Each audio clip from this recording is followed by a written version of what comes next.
Shalom de Deus, amadas, tudo bem? Esse é o Bíblia Simples e eu sou a Leia Fernandes.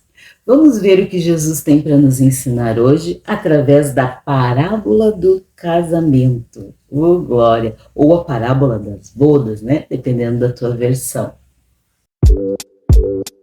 When I think about His grace. Gostou da nossa vinheta? Depois deixa aí embaixo nos comentários. Vamos ao nosso estudo? Mateus 22, versículos do 1 ao 14. A parábola das bodas ou a parábola da festa de casamento. De novo, Jesus lhes falou por parábolas, dizendo: o reino dos céus é semelhante a um rei que preparou uma festa de casamento para seu filho. E enviou seus servos a chamar os convidados para a festa, mas estes não quiseram vir. Eu gosto sempre de explicar para as irmãs que querem, né, acompanhar esse estudo. É legal fazer em tópicos, que é uma forma bem simples e dinâmica, né, para a gente trabalhar. Então, no versículo 2, o reino dos céus é semelhante a um rei. Esse rei, quem é o rei? O dono de tudo, o dono de todas as coisas, o senhor de tudo, o dono da vinha, da casa, da plantação. É Deus, né, amadas? Então, o rei é Deus, que preparou uma festa de casamento para o seu filho Jesus Cristo. Né? Pode anotar aí no teu caderno. E enviou os seus servos ao chamado convidado para a festa, mas estes não quiseram vir. Quem são os servos do Senhor? Os profetas, os homens de Deus que passaram nessa terra e que continuam, né, passando pela terra e levando a mensagem. Nós também somos servos do Senhor, né? Nós que vamos levando a palavra, que falamos do amor de Jesus, todos que proclamam a palavra de Deus, que cumprem o ID de Cristo, são servos. Enviou ainda outros servos, dizendo: digam aos convidados, eis que já preparei o meu banquete, os meus bois e animais da engorda já foram abatidos, e tudo está pronto, venham para a festa. Mas os convidados não se importaram e se foram, um para o seu campo, outro para o seu negócio, e outros, agarrando os servos, o maltrataram e mataram. Como nós vemos, né, no Antigo Testamento, no Novo Testamento, e hoje, né, ainda em muitos países, muitos cristãos são mortos por levar a palavra de Deus, né, países que não são laicos, né, onde não há liberdade de expressão religiosa, de fé religiosa. Cristãos são perseguidos, são torturados e são mortos, né, aqueles que não querem negar a Cristo. Então, esses discípulos, esses mártires até hoje, né, eles existem.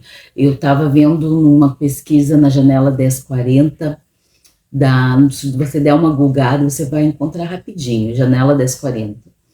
E são os países, uma faixa, né, do globo terrestre onde os países não têm liberdade, né, de expressão religiosa. A cada 11 horas é morto um cristão. Isso é uma estatística que eu vejo que no comecinho do ano, no finzinho do ano passado. Então já deve ter aumentado, né? Porque nós estamos vendo aí coisas horrorosas acontecendo, né? E temos que orar muito por esses irmãos, né? Pelos nossos missionários que estão nesses países onde é proibido levar a palavra de Deus, e são os países onde mais cresce o evangelho, né? Glória a Deus. E aonde nós vemos milagres, transformação, vemos cura, vemos o arrebatamento das pessoas, né? Daquela forma, daquela entrega nítida, aquela entrega transparente, aquela entrega onde as pessoas são realmente transformadas. Quanto mais a proibição, maior é a presença do evangelho nesses lugares. Glória a Deus, né? Lembrar sempre de colocar os nossos missionários em nossas orações, né? Em nome de Jesus. Continuando com a nossa leitura, né? Versículo 4 até o 5, já vamos continuar no 5. Mas os convidados não se importaram e se foram, um para o seu campo, outro para o seu negócio, né? E outros agarrando seus servos, maltrataram e mataram. Então aqui, como eu já tinha lido antes, né? Seu campo, seus negócios, né? As pessoas preocupadas com a sua vida, né? preocupadas em casar primeiro, preocupadas com o seu trabalho, em arrendar dinheiro, né? Às vezes a gente fala, né? Mas eu só depois que eu tiver uma vida boa, eu viro crente, né? Daí eu vou para a igreja, levar a palavra de Deus quando a minha vida estiver resolvida. Então sempre colocando, né, as suas particularidades, né, as suas necessidades em primeiro lugar, né? Isso que o versículo 5 aqui está nos dizendo, né? O versículo 6, né, agarrando os servos e os maltrataram e mataram, já acabei de explicar. E o 7, o rei ficou furioso, enviando as suas tropas, exterminou aqueles assassinos e incendiou a cidade deles. A palavra está se referindo a Jerusalém no ano 70 depois de Cristo, né? Porque o Senhor estava lá, levou a palavra, levou o convite, estendeu o convite a todos, né? E mesmo assim eles negaram Cristo, né? Colocaram ele numa cruz, taxando ele de impostor, né, de falso profeta, que se dizia filho de Deus. Então o rei ficou furioso e exterminou aquela cidade, né. Os próprios romanos foram usados, né, para colocar fogo na cidade e destruir o templo. Né? Então disse aos seus servos, a festa está pronta, mas os convidados não eram dignos. Então ali, a partir do momento que Jesus pisou na terra, né, que apareceu fisicamente para nós, veio, né, em carne e osso, abriu mão da sua glória, para pagar o preço dos nossos pecados, dos nossos erros, né? Daquilo que Adão falhou lá no Éden, né? Jesus veio e teve vitória, né? Então, ali a festa já estava pronta, a mesa estava posta, né? Mas os convidados não eram dignos. Versículo 9, vão, pois, para as encruzilhadas dos caminhos e convidem para um banquete todos os que vocês encontrarem. Quem são as encruzilhadas dos caminhos, né? Eu tenho aqui a versão ACF também, que eu acho muito bonita, quero ler para vocês. Versículo 9. E depois as saídas dos caminhos e convidai para as bodas a todos os que encontrardes, né? Glória a Deus, né? Então aqui o Senhor está falando dos gentios, nós, né? Ir por todos os caminhos, por todos os lugares, né? Para encontrar aqueles maltrapilhos, as prostitutas, os incrédulos, os mendigos, os esfarrapeados, os sujos, aqueles que não conhecem a Jesus, somos todos nós, né? Todos nós que não conhecemos a palavra, porque os judeus, né, eles são criados à palavra de Deus, debaixo da palavra de Deus, sob a palavra de Deus, né? Sobre a Torá, o Antigo Testamento, o Pentateuco, né? A Torá, o Pentateuco. Então eles conhecem, eles já esperavam o Messias, mas o resto do mundo não esperava o Messias, né? Depois que Paulo, Pedro e começaram, né, e João e Marcos e os apóstolos começaram, e outros, né, tantos outros apóstolos e discípulos começaram a levar a palavra do Senhor, que o evangelho chegou até nós, né? Paulo foi aquele mais usado com intrepidez, né, na distância, que chegou até Roma, né, que foi um marco, né, então ali a palavra começou a se expandir para toda a humanidade. Por isso nós aqui somos retratados como esses maltrapilhos, aqueles que não conheciam o evangelho, né, porque lá em Jerusalém, né, as pessoas já se criavam, né, as crianças, né, já eram criadas, né, à sombra do evangelho, né, que era na palavra de Deus lá do Antigo Testamento, que é a sombra de Cristo. Eles estavam sendo preparados, né, para que quando o Messias chegasse, eles reconhecessem. Só que muitos não reconheceram, infelizmente, né, mas muitos também reconheceram e continuaram levando essa palavra, por isso ela chegou até nós. Glória a Deus por isso, né. Versículo 10. E saindo aqueles servos pelas estradas, reuniram todos que encontraram, maus e bons, né? Aqueles que recebem a palavra, igual a parábola da rede, né? Tinha os peixes bons e maus, vê? O Senhor usa a mesma referência. E a sala do banquete ficou cheia de convidados. Aqui eu vejo a sala do banquete como a igreja, né? Assim como a parábola da rede, a rede é a igreja, então a sala do banquete ficou cheia de convidados, bons e maus, como o próprio Jesus fala aqui. Aqueles que se deixaram ser transformados pela palavra, que abriram o coração, que reconheceram seus pecados, que reconheceram que Cristo Jesus morreu naquela cruz por mim, por ti, por nós, né, que levou sobre ele toda a nossa iniquidade, todas as nossas doenças, todas as nossas enfermidades, e aqueles que buscam a Jesus como um bunker de socorro, né? Vou me esconder aqui em Cristo para não sofrer isso, mas vê nele só aquela segurança, vê nele só aquele propósito para um milagre, para passar aquela fase difícil, né?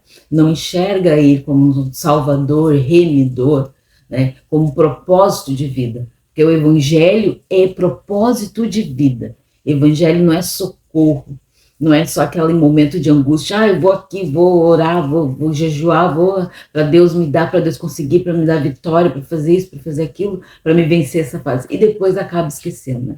Quantas pessoas a gente conhece que vão à igreja, que entram num propósito de oração, num propósito de jejum para vencer aquela etapa, mas não tem uma vida de oração, uma vida de jejum, uma vida de congregar, de estar junto à mesa do Senhor, se alimentando todos os dias da palavra que é o pão vivo do céu. Essa é a diferença dos bons e dos maus convidados aqui, que Jesus está explicando. Versículo 11. Mas quando o rei entrou para ver os que estavam à mesa, notou ali um homem que não trazia veste nupcial. O que é a veste nupcial? Já falamos em outras parábolas. As vestes do linho fino, da justiça dos santos.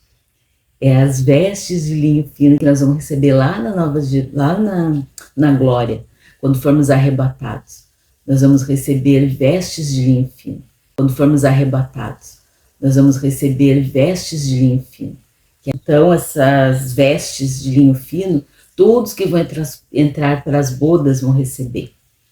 Então, quando o Senhor separar os bons dos maus, ele vai entrar e vai ver. Nós todos vamos estar indo à igreja, vamos estar participando da ceia, uns vão estar curando, libertando em nome de Jesus, né? Como nós lemos aqui em Mateus também, serão líderes, serão pastores, apóstolos, serão diáconos, serão obreiros, né? Mas curarão em nome de Jesus também, né? Expulsarão demônios em nome de Jesus, mas o Senhor vai olhar para eles e vai dizer, não vos conheço. O que Jesus quis dizer com isso? Não tenho intimidade com vocês. Só vão entrar para as bodas aqueles a qual eu tenho intimidade, porque o noivo só tem intimidade com a noiva. O noivo não se prostitui e a noiva não se prostitui. A noiva é do noivo. Eu sou do meu amado e o meu amado é meu. Glória a Jesus. Aleluia. Amém, Senhor. E quando o rei aqui viu que o homem não trazia veste nupcial, no versículo 12 ele continua. E perguntou-lhe, amigo, como você entrou aqui sem veste nupcial? E ele emudeceu.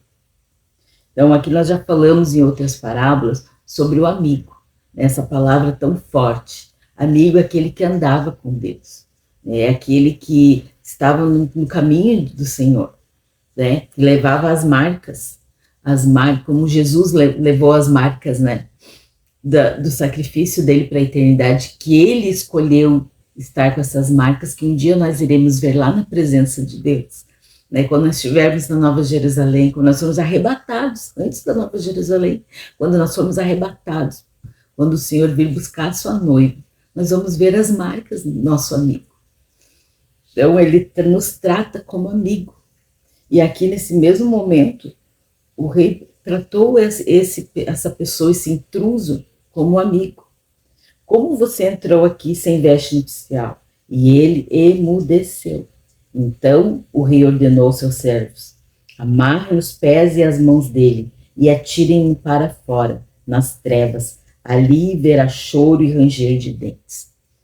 Aqui são aquelas pessoas que se pareciam estar com o Senhor, pareciam ser amigas do Senhor, pareciam andar no Evangelho, pareciam estar sob a palavra de Deus, mas não eram amigos de Deus, não tinham intimidade com o noivo, não faziam parte da noiva, da verdadeira igreja do Senhor na terra. Essa igreja não tem placa, essa igreja não tem cor, essa igreja não importa se a parede dela é azul, se é preto, se é lilás, se é rosinha, se é branquinha azul celeste. A noiva, ela vai ser reconhecida pelo Espírito Santo que ela carrega. Não por suas vestes físicas, né? Não pelo tamanho do seu cabelo, pela cor do seu esmalte, não é pelo terno do homem, não é pelo sapato lustroso, é por quem nós somos aqui dentro. Se carregamos a marca do amigo, a marca do Espírito Santo de Deus, que é a mesma marca de Jesus Cristo. É essa marca que Deus vai olhar para nós naquele grande dia e vai nos convidar para entrar para as bodas. Se nós carregamos a marca do Espírito Santo, essa é a nossa marca. Assim como Jesus carrega as suas marcas e vai estar nos esperando, o Senhor também vai separar, né, os bodes das ovelhas. As ovelhas são aquelas que ouviram a voz do bom pastor, que carregam a marca do Espírito Santo consigo. Não vai haver engano naquele grande dia. Então nós temos que estar preparados, buscar diariamente a palavra, o jejum, a oração, para que a marca do Espírito Santo, que o fogo do Espírito Santo esteja cada vez mais ardendo no nosso coração, no nosso espírito, para que naquele grande dia nós estejamos à direita do Senhor. Glória a Deus por isso, né? E no versículo 14, mais uma vez o Senhor Jesus encerra mais uma parábola com essa frase: porque muitos são chamados, mas poucos são escolhidos. Lá na parábola dos trabalhadores da vinha, de Mateus 20, no versículo 16, ele também fala essa frase. E por quê? Porque essas duas parábolas, amados, elas falam do convite, né, que o Senhor tem para nos fazer no final desse labor, né? No final dessa vida, nós vamos ser convidados para as bodas do Cordeiro, né? E a resposta que nós damos a esse convite é que faz toda a diferença. Porque muitos são convidados, como nós lemos aqui, mas muitos vão estar preocupados com o seu campo, com os seus afazeres, né, com as suas lutas diárias, e não vão entender que o Senhor quer as ajudar, quer dividir esses fardos com eles. Não, eles vão tentar continuar na força do próprio braço. Estão ocupados demais para receber o grande convite daquele grande dia. Por isso Jesus usa a mesma frase, né? Tudo está pronto, a mesa das bodas está pronta, mas muitos ainda preferem comer bolotas de porcos, né? Como na parábola do filho pródigo, né? Felizmente, como o filho que saiu para o mundo, cai em si, percebe quanto ele era bem tratado na casa do pai, na presença de seu pai, e retorna, e é recebido com honras, com amor, com misericórdia. Só que muitos não entendem, não conhecem, nunca tiveram na casa do pai, e continuam no mundo comendo bolotas de porcos, sofrendo, passando fome, sendo maltratados nas mãos do inimigo. Então, o nosso papel como igreja do Senhor é levar essa palavra às pessoas, saber, para que elas saibam que tem um Pai que está à espera, um Pai que as aguarda de braços abertos, com sandália, com túnica, com anel, né? Com uma mesa posta, né? Para o seu retorno, para a sua vinda também. Glória a Jesus por isso, né? Por isso o Senhor fala que muitos são chamados, mas poucos são os escolhidos. Felizmente a porta é estreita e poucos são os que vão passar por ela. Que nós estejamos entre esses poucos, né, amados? Em nome de Jesus, eu quero estar. Coloca aí o teu amém. Coloca aí, eu estarei entre esses poucos. Eu passarei pela porta estreita. Eu me assentarei à mesa das bodas do Cordeiro, em nome de Jesus. Glória a Deus. Quero deixar, então, 3 frases para vocês escreverem no caderno, né? Depois volta o vídeo e escreve aí direitinho e guarda no teu coração. O convite do rei é para todos, mas só permanece quem responde com o coração transformado. Permanecer é uma outra história, né, irmãos? Frase 2. Rejeitar a voz de Deus e perder o banquete que Ele preparou para nós. Rejeitar a voz de Deus é perder o banquete que Ele preparou para nós. Quantos desistem no meio da caminhada, né? Misericórdia. Vamos resgatar essas pessoas, né? Deus, frase 3. Deus chama muitos, mas apenas aqueles que se rendem a Cristo entram com vestes de linho fino para a eternidade. Amém. Vou repetir essa frase, em nome de Jesus. Deus chama muitos, mas apenas aqueles que se rendem a Cristo vão entrar com vestes de linho fino para a eternidade. Glória a Deus. Que sejamos essas pessoas, em nome de Jesus, que você seja essa pessoa, em nome de Jesus, que a tua casa esteja entre essas pessoas, em nome de Jesus, aqueles que você ama, os teus amigos, os teus vizinhos, aonde tu colocar a planta do teu pé, que tu possa resgatar essas almas do inferno, em nome de Jesus, pelo poder do Espírito Santo de Deus. Amém? Glória a Deus. Aleluia. Essa foi a nossa aula de hoje. Se você gostou, curta, comente, compartilhe. Quanto mais atividades nós temos aqui no vídeo, mais o YouTube reconhece, né, que esse vídeo é importante para outras pessoas, né, e vai compartilhar com outras pessoas também. Então, se você gostou, tem aquela amiga que gosta de estudar também, que gosta de ouvir uma palavra de uma forma simples, direta, que gosta de estudar, anotar, compartilhe com ela, convide ela para nós fazermos parte, né? Fazermos parte dessa grande sala de aula do céu. Glória a Deus, um beijo no coração, Deus abençoe, que a Shalom de Deus esteja na tua vida, na tua casa, aonde tu fores, que a paz de Deus te acompanhe. Amém. When I think about His grace,